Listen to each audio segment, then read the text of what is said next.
So, who would like to do prayers this morning?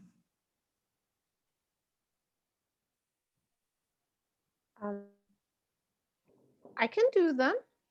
Okay, very good. Thank you.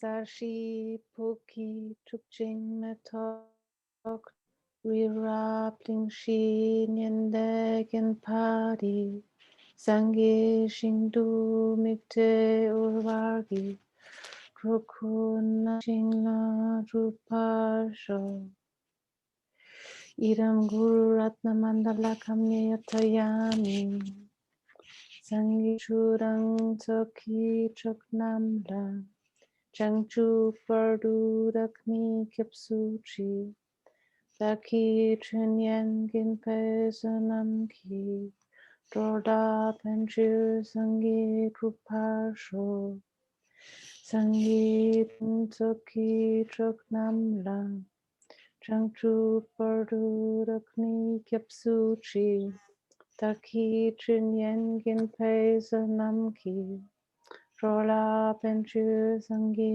Krupa Shok Sangi Churang Saki Choknam Lam Changchu Pardu Rakni Kyapsuchi Taki Chunyen Ginpe Sunam Ki Rola Penchu Sangi Krupa Shok. Thank you.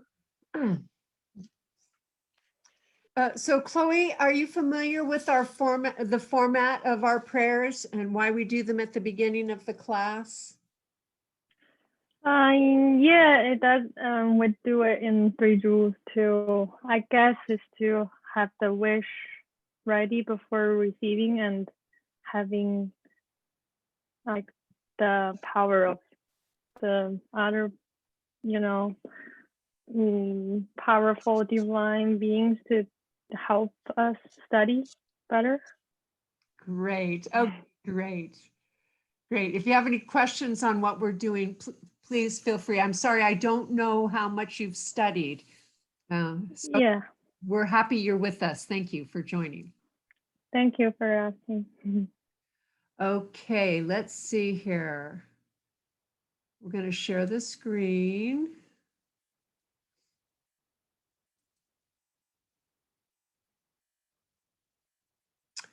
Okay. I thought we could review just a little bit of class 8. And the part that might feel the most dry, but is the most important to our teachers and our lineage is talking about the lineage. And Je Tsongkapa, of course, mentions the certain persons of the lineage in his Song of My Spiritual Life that we're going to review right now. So the first one he lists, of course, is Lord Buddha, right? Does anyone want to mention a little bit about Lord Buddha that Je Tsongkapa talked about as far as describing for us what our goals are? Is making this body of light produced by millions and millions of virtuous behaviors and speech that fills the hopes of all the beings and a mind that sees the totality of all knowable things. Remember that? Yes, his goal is to get us enlightened, and that's the point. And with his speech, he can teach us and bring us to enlightenment. And I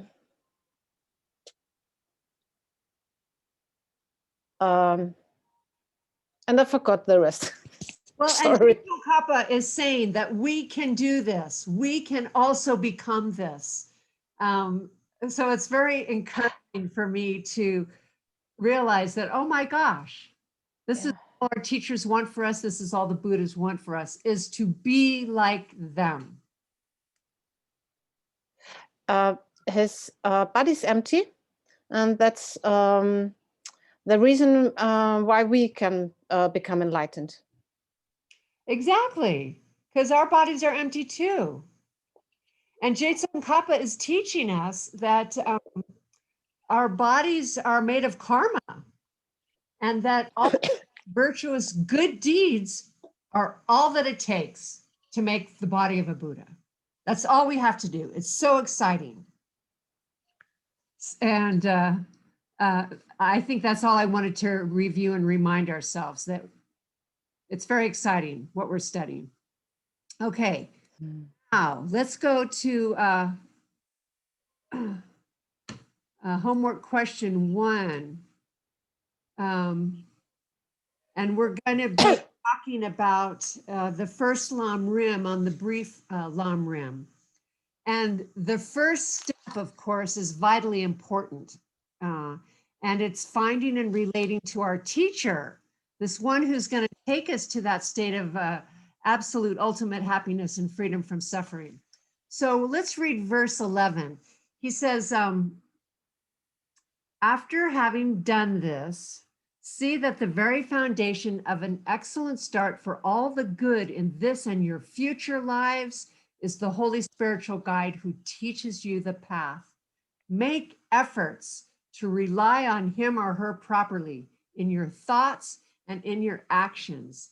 Please him with the offerings of carrying out his every instruction, and never give it up, not even at the cost of your life. I, the master meditator, Je Tsongkapa is saying, have lived my life this way. You who seek for freedom must try to do the same. That's beautiful, isn't it? So he's telling us the most powerful aspect of achieving the goals, which is to find a teacher and then do everything our teacher has said. So the opening of that verse says, and then, and what that means is that he's told us the lineage. He's told us the lineage is pure and it's authentic. So his teachings go on from there. And this first verse is about, in Tibetan, Shenyan. You want to say Shenyan? Shenyan. Shenyan, idea of a blood brother, a real close friend, someone to whom we are very close to, not just because we're related, but out of a deep connection. So this is referring to one's Lama. Shenyan is a Tibetan word for one's special teacher. And the next word in Tibetan is the same word that they use in Tibetan for what you do with the medicine that your doctor has prescribed for you. Je Tsongkapa is saying we take our Lama, our teacher, the same way we take medicine. So we take it, we use it, and we rely on it to help us. So he is showing us how we'll rely on this relationship with our teacher and how to take the teachings into us like medicine. So the entire first Lam Rim is about how to meet your Lama, how to take yourself to them, and how to serve them. So this first step is also the essence of even the very highest secret teachings. So Je Tsongkapa says, even if you never get past this first verse in your own practice, you're going to make great progress anyway. This is the most important step. Your relationship with your Lama is crucial in this life and all later lives. And your relationship with your Lama is the great turning point of your escape from samsara. So if we get this relationship right, it's going to be a source of limitless power. But if we mess it up one tiny bit, it's going to be very destructive also. So we want to make sure we keep the vibe, the rapport just right, and all of our future lives will be excellent. So your first and most important job is to find your teacher. Now, finding a teacher with the following 10 qualities is very important. So the quality analysis is important, but you also must trust your heart. And because you give your whole life to your Lama, we must be sure they're the right one for us. And we're going to keep in mind that our teachers don't want anything from us except my happiness, except our own happiness. And they want us to learn and practice well. And this is their sole intention and their relationship with you. Your highest and most precious offering to your Lama is your practice, okay? Because that's going to be how we become them.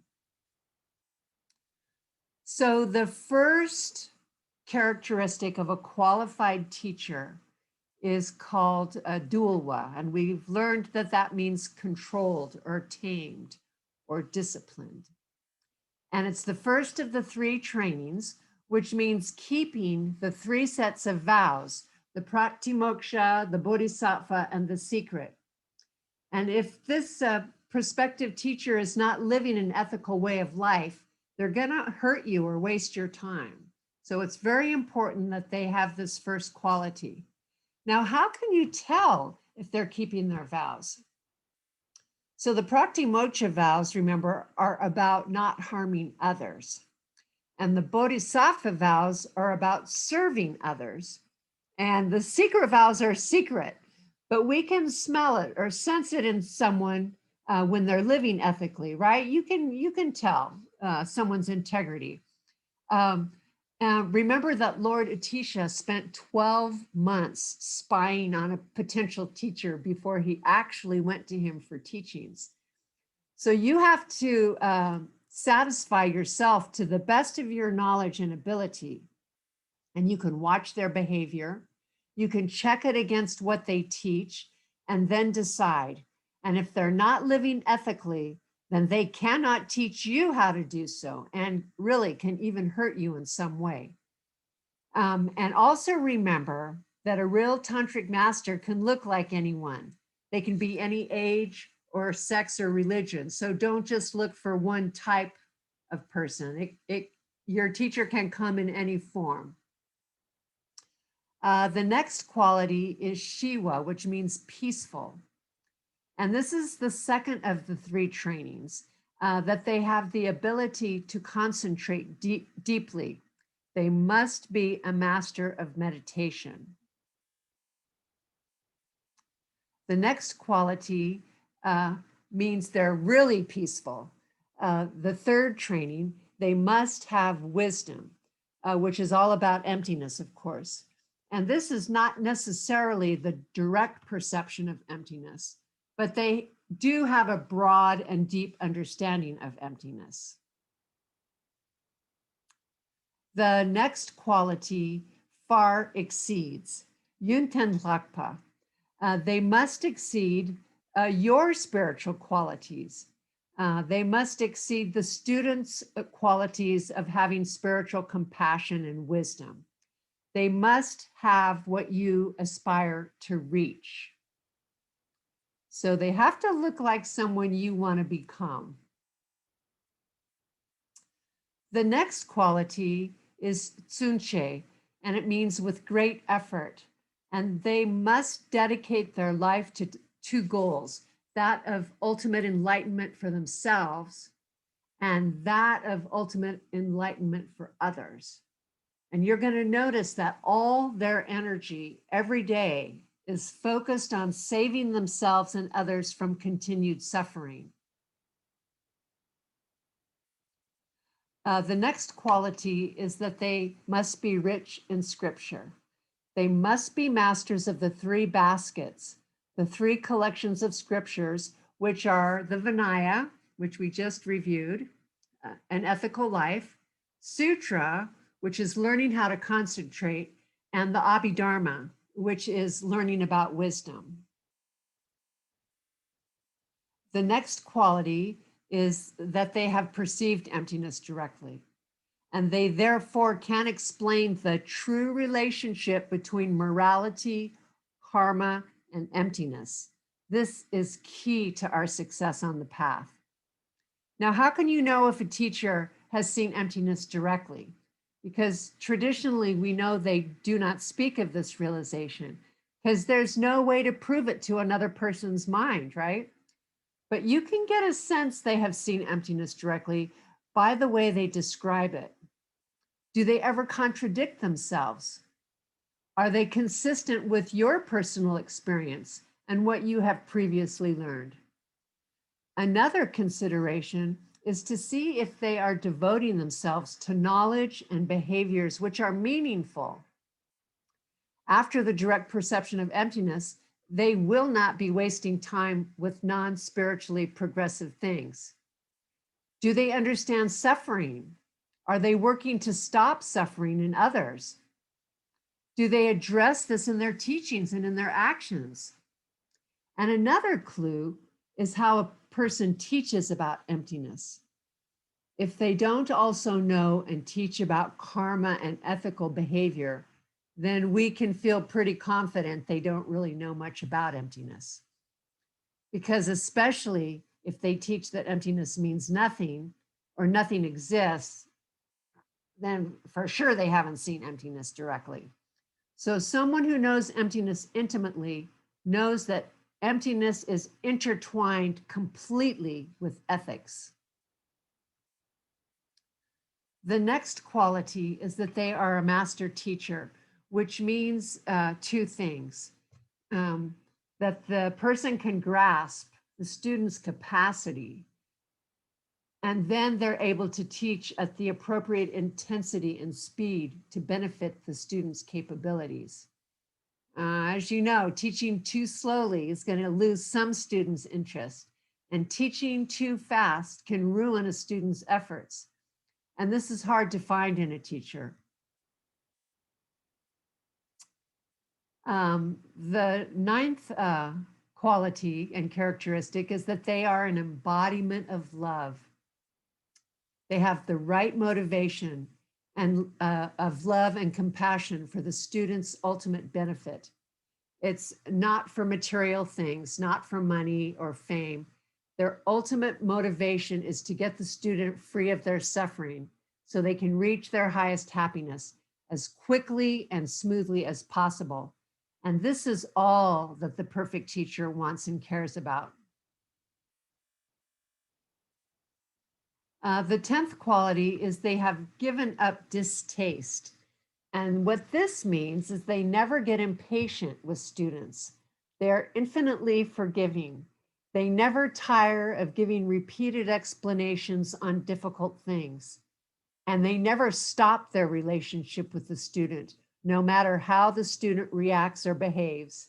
They teach out of love for us, like a mother, and they never quit their job because the child is stupid or misbehaves.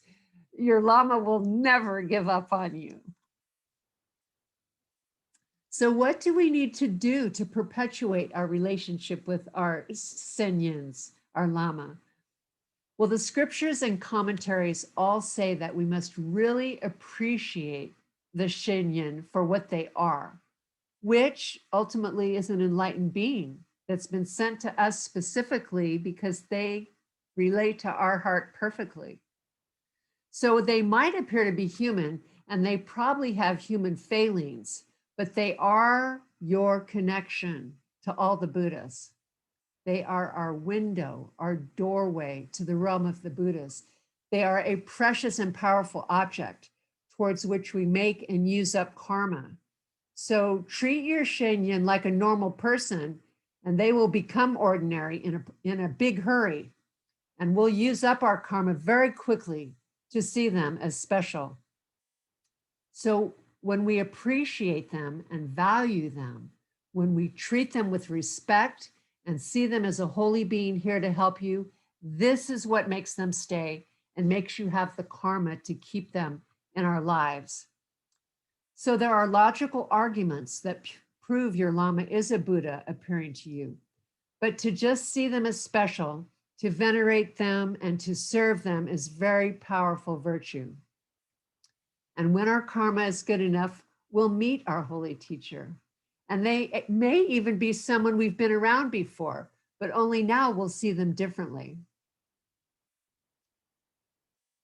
So remember that teachers are empty of self-existence, right? They're not existing out there without my karma overlaying them on them. It's our karma is what creates them. So if you found them and then lost them, like by an apparent death, for example, well, go find them again and make the karma to have a teacher back in your life. They could look differently, but don't doubt for a minute that you have found them again. It takes a lot of virtue to find your Lama, and doubt burns up the virtue fast. So always remember, it's karma. It's our projection that recognizes your teacher. Your teacher comes from virtue. There is no Lama out there from their own side, independent of your karma ripening for you to see them the way that you do. So logically, any person, any sentient being could be your Lama, because all beings are empty of self-existent, and all beings exist only as a result of our own karma. When you do find your Shenyan, Geshe Michael says, don't hesitate to commit to their guidance. Just give yourself over to their guidance. Remember always that the time we have is short, and the goodness of finding them and devoting yourself to them is tremendous. It's totally pivotal to your progress. Now, explain the karmic cause of these 10 qualities from the point of view of the Lama. So, assuming these qualities bring joy to the Lama, right? Then that means the fact that he or she sees them in himself or herself is caused by their own good karma in the past in relation to Lamas, and particularly by Lama devotion, right? And the karmic causes of these 10 qualities for the disciple, well, again, assuming the qualities are beneficial to the disciple, then they are brought about by similar causes, by great good deeds performed with Lamas in the past. So always remember that these teachers did not walk in the door. And I saw myself as a student without the karma, the virtuous karmas forcing that projection. It's real easy with Lamas to think they exist out there without my karma. Okay, oops, I went too fast here. So okay. So connecting with your teacher is critical. Your Lama is your only connection to the Buddhas. And just being in their presence wears out huge, enormous amounts of virtuous karma. So you must think of them and treat them as special in order to continue them appearing to you. The emotion you feel toward them generates great new karma. To venerate, to bow down to them is very holy. So take advantage of the holy moments when you're in front of them. And when your virtue is good enough, you'll find and be with your Lama. Always remember they are empty, and it's your virtuous karma that's creating them. Your perception of them as a holy teacher is based on your karma. And their perception of themselves as a holy teacher comes from their karma. So the highest good deed is to find your root Lama and give yourself to him or her. This is the first and most important step on the path. And remember, do not have ignorant attachment to them. Give your heart to them with wisdom. So that's the first Lam Rim. Now, the second Lam Rim teaching is an urging by the Lamas to take the essence of this precious life and how to do it, and to do it now. Je Tsongkapa refers to our human body as a body of leisure. And in verse 12a, you'll find in your reading, he says, this body of leisure is more valuable than a jewel, which grants every wish. And now is the only time that you have found such a life as this. So we're going to name and describe briefly the 8 spiritual qualities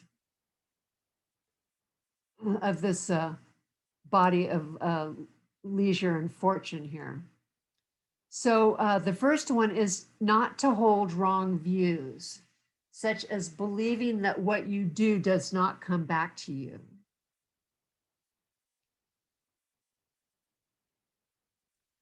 The next leisure is not to be born as an animal. The third one is not to be born as an insatiable spirit or a craving spirit.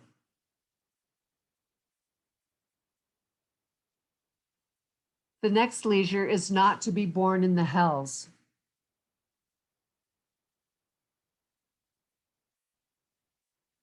The fifth leisure is not to be born in a land where the Buddha's teachings are not available.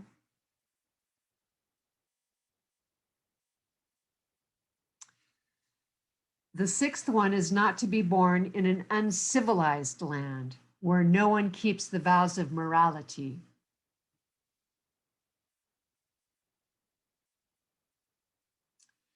The seventh is not to be born as a human who is retarded or otherwise handicapped and so cannot practice the teachings, being in a human body that cannot practice the teachings.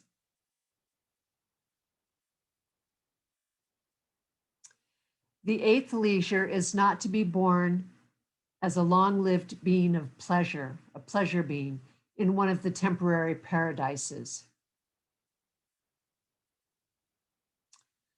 So basically, to realize how rare and special it is for us right now to be human with the capacity and interest to study Dharma in a world where it's even being taught, just to be in a class like this, or being in the second or third or 15th class, you have the karmic seeds to learn it, to practice it, and to teach it to others.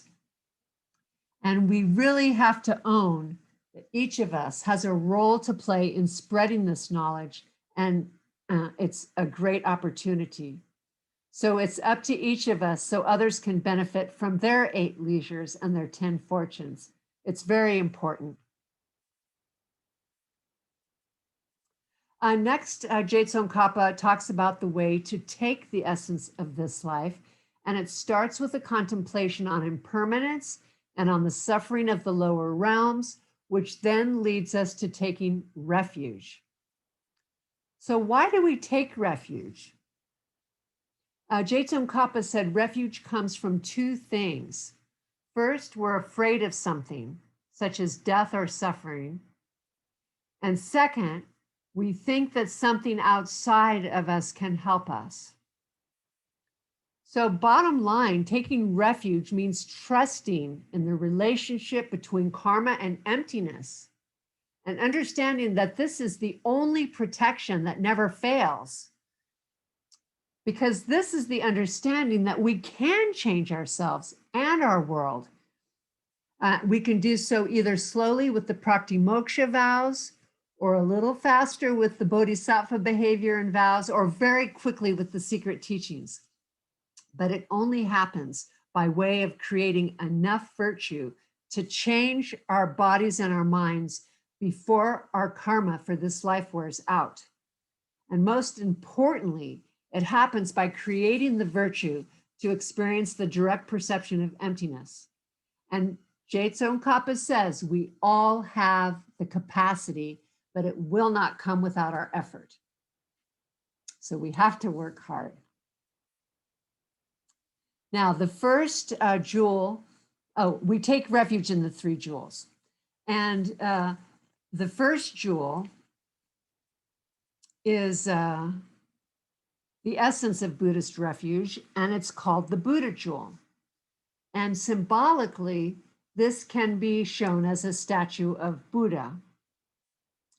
But the real Buddha jewel is the Dharmakaya, the emptiness of a Buddha.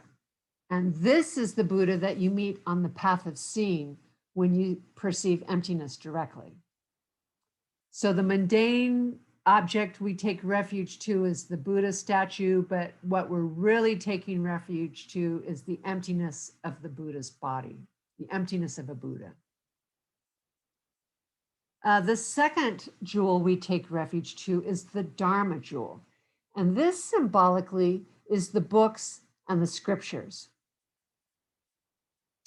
And ultimately, what we take refuge to are the realizations that are had by the humans who study the books. And these realizations are called cessations and paths. Now, cessations, for example, we talked about when we were defining nirvana, the cessation of any mental affliction. So stopping forever is a cessation. So another example of a cessation is being reborn in the lower realms, or believing intellectually in the self-existence of things. So I know we've all had those cessations. You know, we do not believe intellectually in the self-existence of things. I mean, we still do, but you know, we're working on not. So that's a realization that we take ultimate refuge in as the Dharma jewel. Now, most significantly, the ultimate Dharma jewel, of course, is the direct perception of emptiness. So you're going to notice the ultimate refuge is in emptiness of something. So the third jewel we take refuge in is the Sangha jewel. And symbolically, these are the ordained monks and nuns. They represent the Sangha in a mundane way. But the real Sangha jewel that we take refuge to is all of those people who have perceived emptiness directly, whether they're ordained or not. It's an Arya. Once you've had the direct perception of emptiness, you become two of the three jewels, the Dharma jewel and the Sangha jewel, and you're on your way to being the third jewel, which is the Buddha jewel. So again, we have a theme of emptiness as being what we take refuge to. Now, how is it that these three refuges can help us? What we understand is that the direct perception of emptiness will show us by direct experience how everything, including myself, is a projection forced on me by the components of all my past thoughts, words, and deeds. And then when I recognize that, I automatically act in ways that will bring about my own goals and those of others. And this is in a way of virtuousness and goodness. And so these good behaviors are my only protection. My own behavior of goodness is my only protection. And this only comes from knowing firmly how my world is created. Right? Okay, so next, what comes up in Je Tsongkapa's text is talking about what to take up and what to give up. And then learning about the foundation for achieving the supreme path. And in this part of the text, he goes into the teachings of purification, which is the 4 powers, right? We all know what those are. So it's so interesting how important Je Tsongkapa feels these 4 powers are on our path. And he spends a bit of time talking about them. And he says the 4 powers or the 4 forces can be used to wipe out your bad karma if used with strength and on a daily basis. So we already know that we can change our future with our current good deeds that we do, right? The 4 powers or the 4 forces is the path through which we can remove the obstacles created by our past ignorance, right? Before we knew about all this, I did a lot of stupid stuff. So how do I fix that? And we have to ask, you know, we know the laws of karma, that karma is fixed, you know. Once you plan a bad deed, you have to see a bad deed. How can we really wipe out our old negative karma? Can we really do that? And in the Diamond Cutter Sutra, Lord Buddha says, yes, you can short circuit your old dirty karma in a way that karma, which would have created a hell realm, might ripen in this life as a mere headache. So the old bad karma is still going to ripen, but with a lot less force because we were going to short circuit it with this practice. So Je Tsongkapa again says, these four powers, if done well and daily with strength and effort, will wipe out the negativity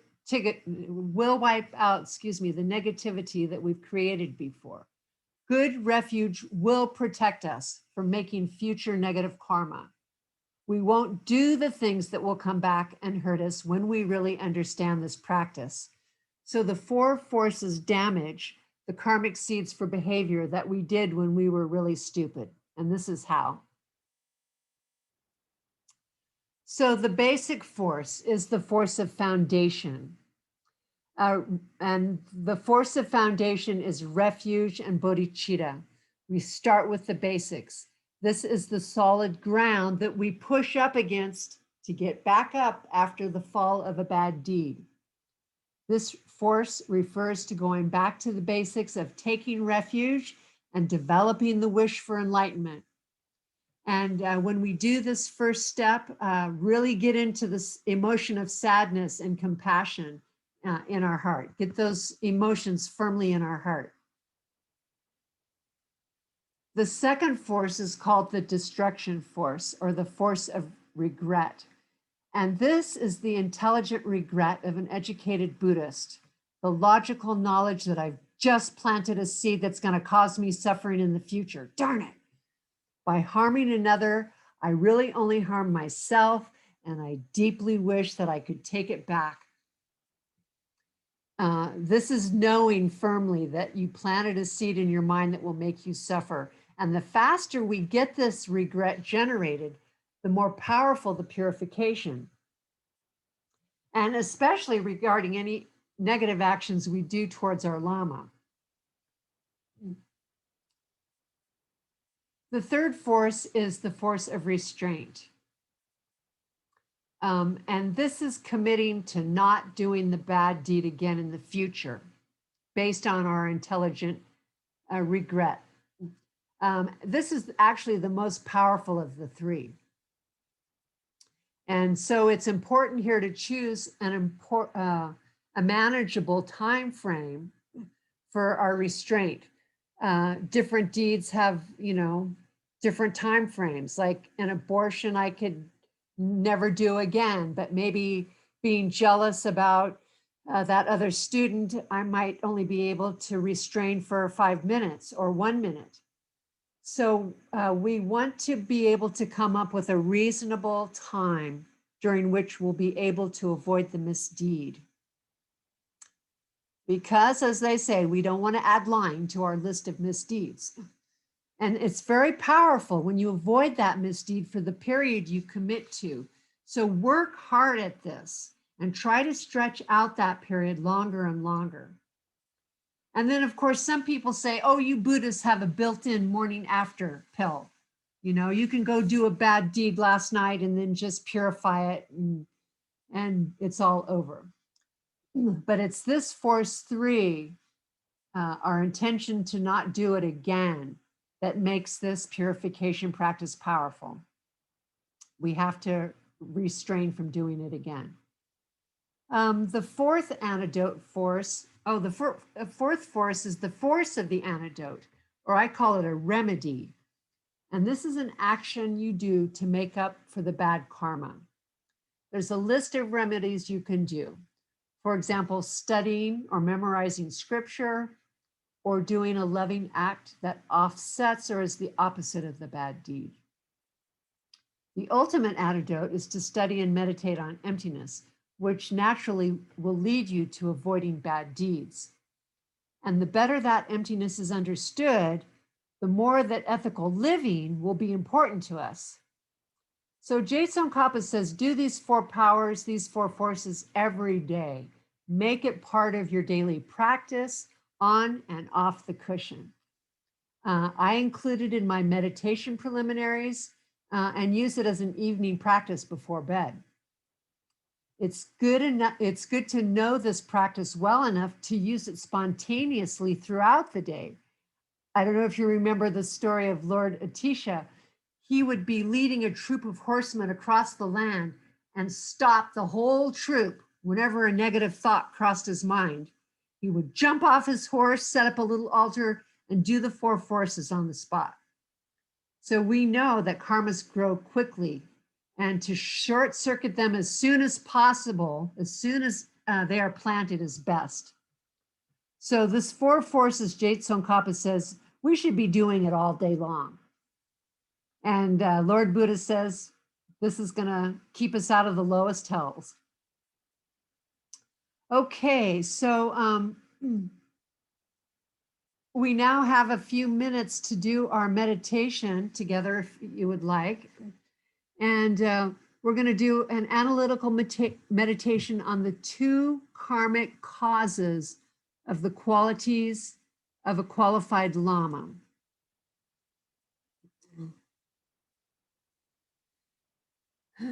So we'll assume our meditation posture. Sit straight, shoulders back, tummy held in a little bit, hands on the palm, on your thighs or in your lap. Brow relaxed, eyes gently closed, tongue touching the top of your mouth.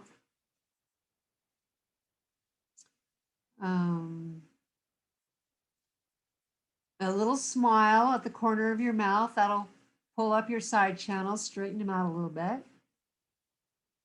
Then we'll take a couple deep breaths.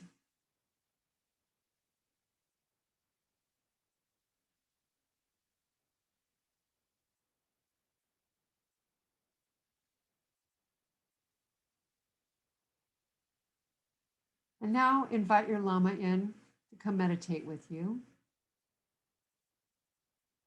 which they happily do. And they sit in front of you. You're touching their knees, knee to knee. You can smell their fragrance and hear them breathing. And you make an offering to them. Maybe your practice. They're very happy to be here with you. You see them smiling. They're so happy you're here. They're here with you. And now we prepare our mind for meditation and clear our conscience. And we confess a misdeed, some way we harmed another person in the last 24 hours.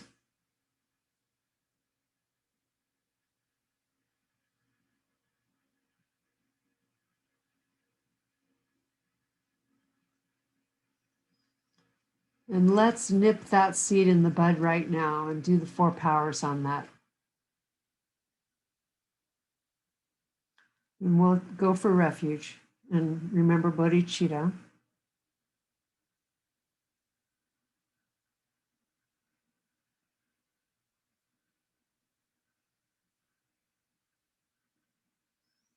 And then we'll regret that we did that as an intelligent Buddhist. We're not feeling guilty about it. We just have intelligent regret. We've caused suffering for ourselves in future.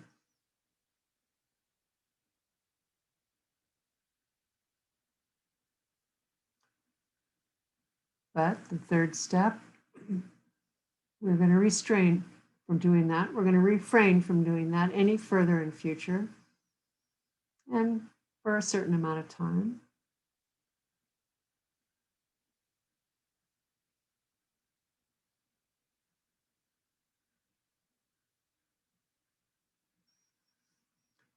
And we're going to think a little bit on the emptiness of that behavior, understanding how it's going to cause suffering and how we just zapped it.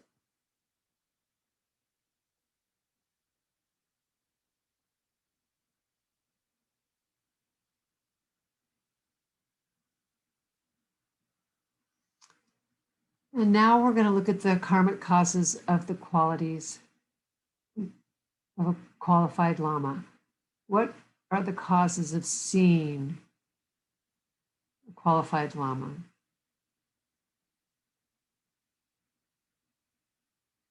We'll think about this a few minutes.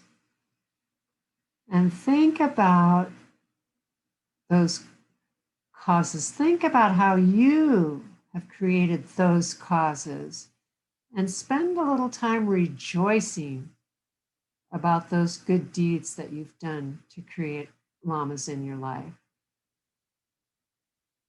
So we'll spend a few minutes on this.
Keep thinking about the karmic causes you have planted to create beautiful, perfect teachers in your life. And do so until a smile literally comes to your face. Rejoice, rejoice, rejoice. And this will further enhance those seeds, empower those seeds to continue your projections of perfect teachers surrounding you.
And now come back to your teacher sitting in front of you. And dedicate this meditation to achieving your highest goals, the body, speech, and mind of an enlightened being, becoming the three jewels yourself. And dedicate this to you helping all other beings also become the three jewels.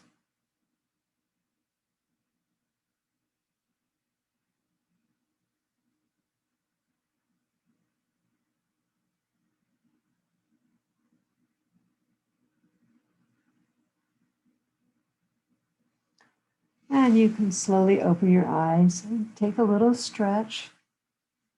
Oh, thank your teacher. Oh, I didn't thank your teacher for coming.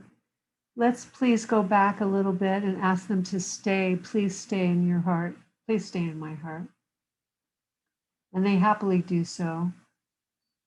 And they turn around, facing the same direction as you, and shrink small, small, small, float to the top of your head, and then slide gently down to your heart, where they sit, smiling, beaming lights to all universes and Buddhas, so happy to be in your heart.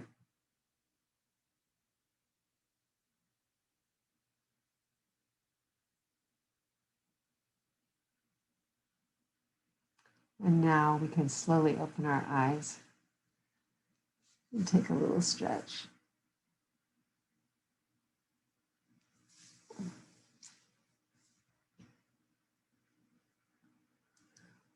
All right. Would you like to do our closing prayers? No. Sashi Kuki Nisho Nisha Sange Shinju Tocho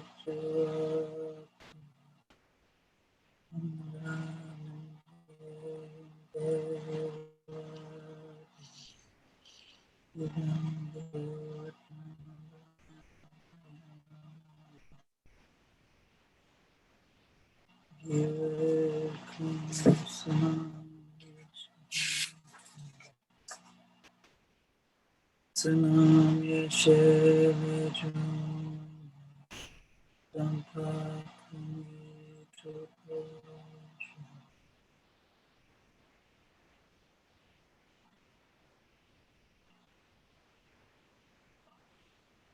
Well, thank you everyone for coming. Thank you for being there. Have a wonderful weekend. Same to you. Okay, and we'll see you soon. I'll send you the recording soon. Bye. Thank you. Bye bye.